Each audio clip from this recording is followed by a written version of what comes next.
Bom dia, meu nome é Daniel Dantas Lemos, jornalista em Natal, professor da Universidade Federal do Rio Grande do Norte. Talvez você me conheça das redes sociais, de uma sala de aula, de alguma igreja, você me conheça talvez do blog que eu mantinha. E eu estou hoje aqui para falar sobre a questão de gênero. Estou aqui para falar hoje sobre aquilo que alguns têm chamado de ideologia de gênero. E acho importante falar sobre isso pelo fato de ser evangélico.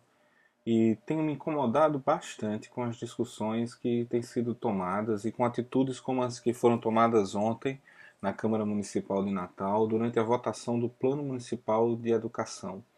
E a pressão para que se tire a questão do ensino para o gênero, as questões de gênero relacionadas à educação, sobre o manto, sobre o discurso falacioso da ideologia de gênero. Desde agora, você já percebe qual é a minha posição a esse respeito. E eu quero dizer algumas coisas sobre isso. Eu que sou evangélico desde 1996, nunca me furtei a abrir-me para o diálogo com outras pessoas e a partir desse diálogo poder modificar as minhas próprias crenças. E acho delicado um momento em que os evangélicos evangélicos e católicos têm sido instrumentos de uma certa violência ética, simbólica, discursiva contra categorias, contra pessoas excluídas, pessoas minorias que têm tido seus direitos de existência excluídos ao longo da história, como é o caso dos LGBTs. E, portanto, hoje eu queria falar um pouco com você sobre essa questão de gênero. E para começar, eu queria lembrar um personagem muito importante na história da ciência ocidental, Galileu Galilei, que há praticamente 400 anos, no dia 25 de fevereiro de 1616, sofreu uma condenação pelo Tribunal do Santo Ofício, pela Santa Inquisição. E você deve saber que ele foi condenado por defender o que se chamou de heliocentrismo. Enquanto o discurso, a prática da igreja afirmava que a Terra era o centro do universo, Galileu levantou, não foi o único antes, nem foi o único depois dele, e ainda bem que não foi, porque senão nós hoje continuaríamos acreditando no geocentrismo, acreditando que a Terra era o centro do universo, apesar de muita gente achar que o próprio umbigo é o centro do universo. Então Galileu levantou a questão de que a Terra não era o centro do universo, que a Terra girava em torno do Sol e por isso foi condenado. Talvez você não saiba, no entanto, qual a razão principal da condenação do heliocentrismo por parte da Igreja. Eu vou ler um texto bíblico para você, o texto do livro de Josué, capítulo 10, começa no versículo 12 e vai até o 14. O texto diz assim: No dia em que o Senhor entregou os amorreus aos israelitas, Josué exclamou ao Senhor na presença de Israel: Sol, pare sobre Gibeon, e você, ó lua, sobre o vale de Ajalon. O sol parou e a lua se deteve até a nação vingar-se dos seus inimigos, como está escrito no livro de Jassar.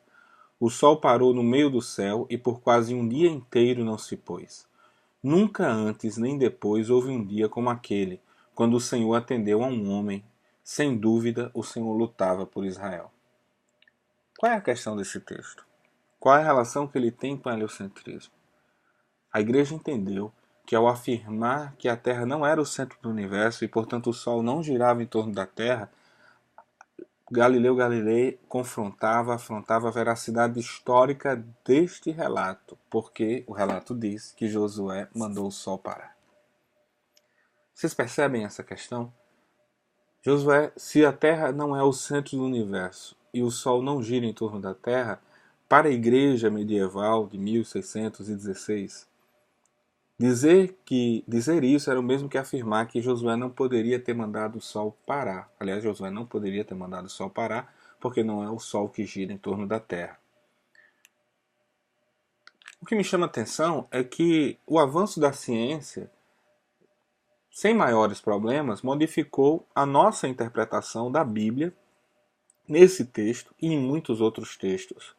A gente não tem nenhum problema de afirmar hoje que a Terra não é o centro do universo. A gente volta para esse texto e se você quer interpretar que Josué mandou o Sol parar, você entende que era uma visão, a perspectiva que Josué tinha, o ponto de vista dele, que isso não era necessariamente uma verdade histórica, por mais que você acredite na inerrância das escrituras, por mais que você acredite que a verdade do texto, o texto é verdadeiro historicamente, você sabe que Josué não pode ter mandado o sol parar porque o sol não gira em torno da terra. Tem outras implicações nessa questão, né? Porque se o sol não parou, foi a terra que parou. E como é que a terra para, né? Enfim, vamos estudar as leis de Newton e pensar nessa parada, né? Para saber por que nós todos ainda estamos aqui. Mas não é essa a questão.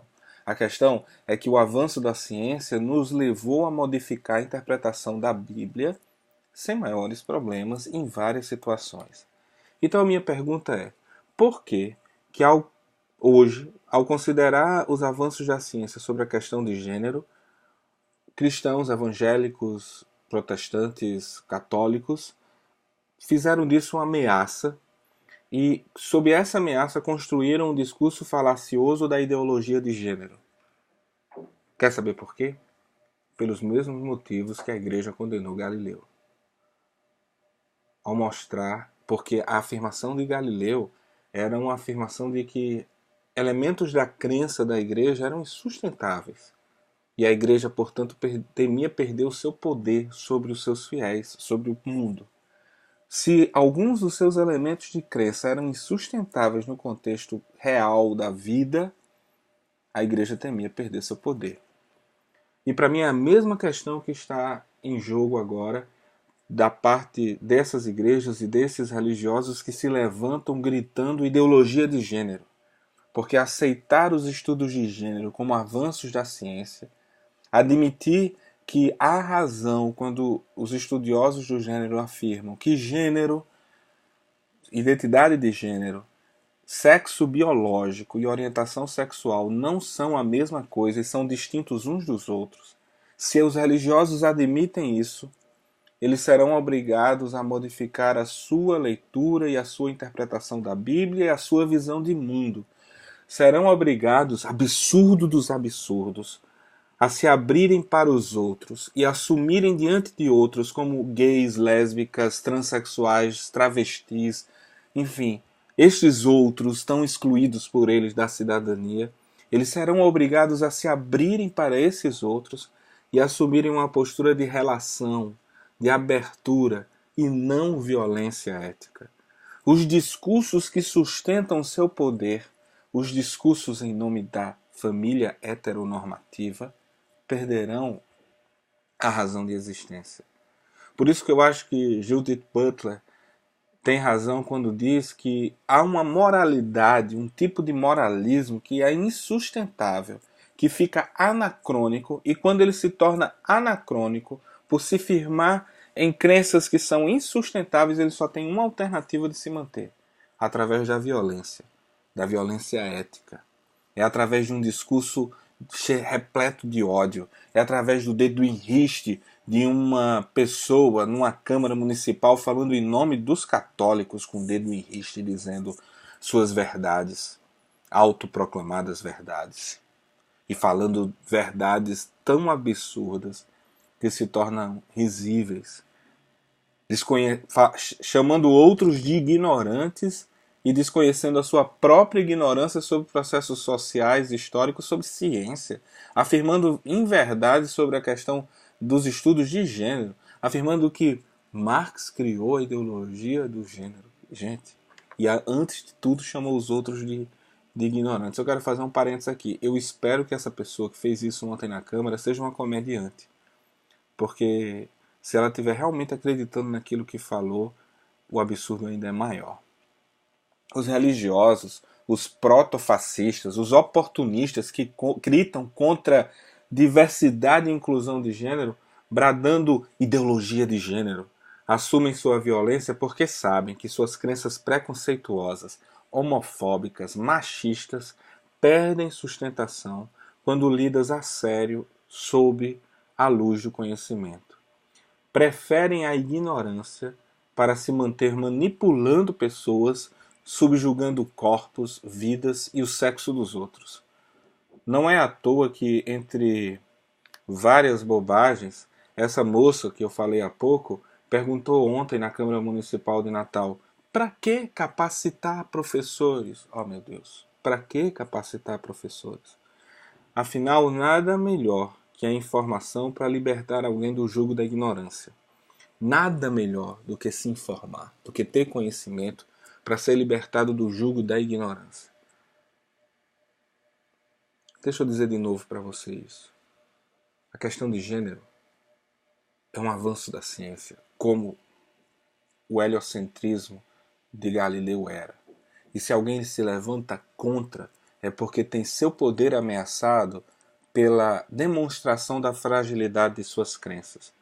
O mesmo motivo que leva o religioso a gritar contra o gênero, contra os homossexuais, é porque acha que a sua Bíblia fala em 4 textos sobre a questão homossexual. Só 4 textos na Bíblia inteira falam sobre a questão do homossexual.